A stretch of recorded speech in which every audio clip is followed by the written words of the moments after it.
Hey, this is Chad. Today I'm going to give you some tips on how to make hummus, healthy hummus. Hummus is one of my favorite foods because it's made from beans, usually garbanzo beans, so it's pretty healthy. Unfortunately, the store-bought stuff, which I have here, has a lot of added oil and salt. It looks like it's got cooked chickpeas, tahini, and then it's got soybean oil, canola oil, salt. So it's quite a bit of unnecessary processed oil and salt that your body really doesn't need. I mean, processed oil is just fat with no other nutritional value. The vitamins and the minerals and antioxidants and all the good stuff has been removed. Of course, salt, you want to minimize salt as much as possible and only get salt from natural sources because that's going to cause high blood pressure and water retention and other problems.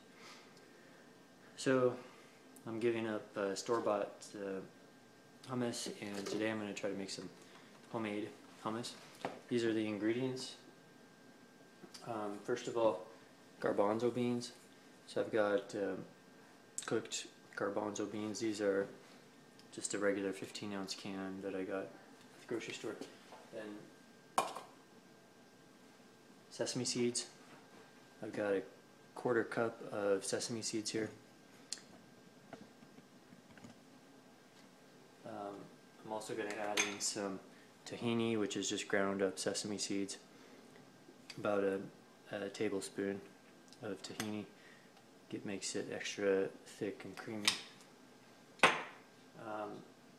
got about a third a cup of water,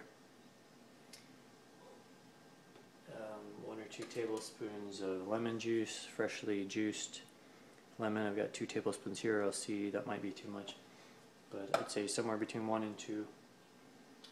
I'm going to put in a teaspoon of horseradish sauce, give it a little kick. This is 1 garlic clove that I'm going to mince up here with my little alligator chopper, alligator mincer. Garlic clove. I would recommend using low sodium soy sauce or this is Bragg's liquid aminos from soy protein. I'm only going to use a teaspoon of that. And then some spices. Notice I'm not using any salt. So I've got Mrs. Dash today. I'm just using a ½ tablespoon of garlic and herb Mrs. Dash, and then a ½ tablespoon of the original blend. I'll let you know how that turns out.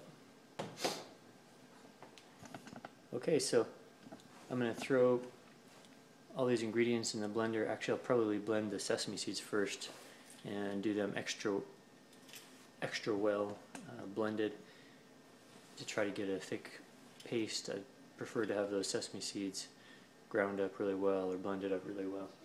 So I'll blend up the sesame seeds with the water and the lemon juice, and then I'll add in everything else and blend it really well. This recipe should serve 3 people. Tastes really good with vegetables and whole grain crackers.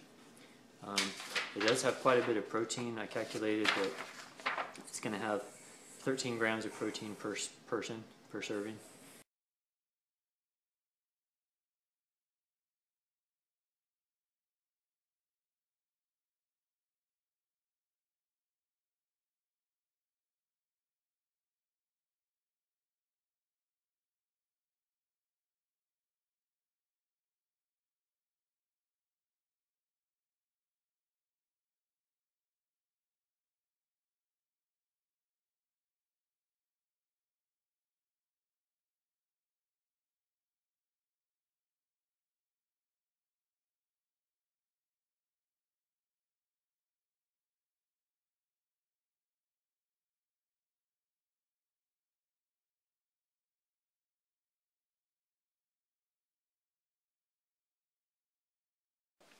Alright, so I mixed up the hummus in the BlendTech high power blender.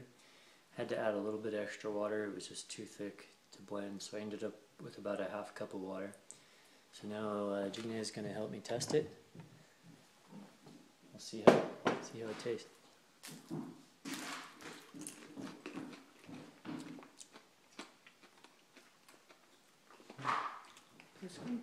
I think it's pretty good.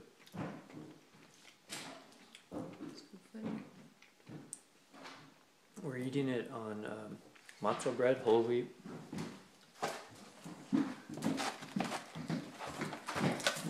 Yeah, whole wheat matzo bread. It's the only kind of bread I can find that has 0 added salt or sugar. The only ingredient is whole wheat flour. But obviously this stuff would also taste good on veggies like cut up peppers, carrots, radishes, all kinds of veggies. Alright, I'm going to do a taste test between our store-bought hummus and our healthy hummus that is made without oil or salt. Got one chip for the store-bought.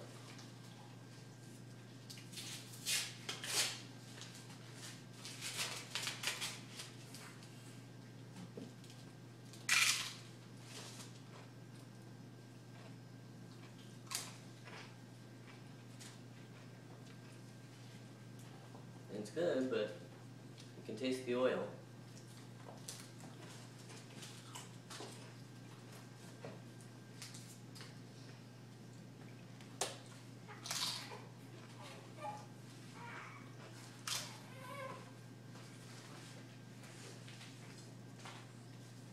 This tastes quite a bit more wholesome. It tastes like a really good dip. I like this one better. So, here we are at dinner. We've got delicious salad with onions, flaxseed, and avocados and some low-fat dressings to go with it. We've got some strawberries and kiwis, some nice steamed broccoli, and some vegetables to dip in our homemade hummus, which is quite delicious. We also have homemade vegetable and fruit juice.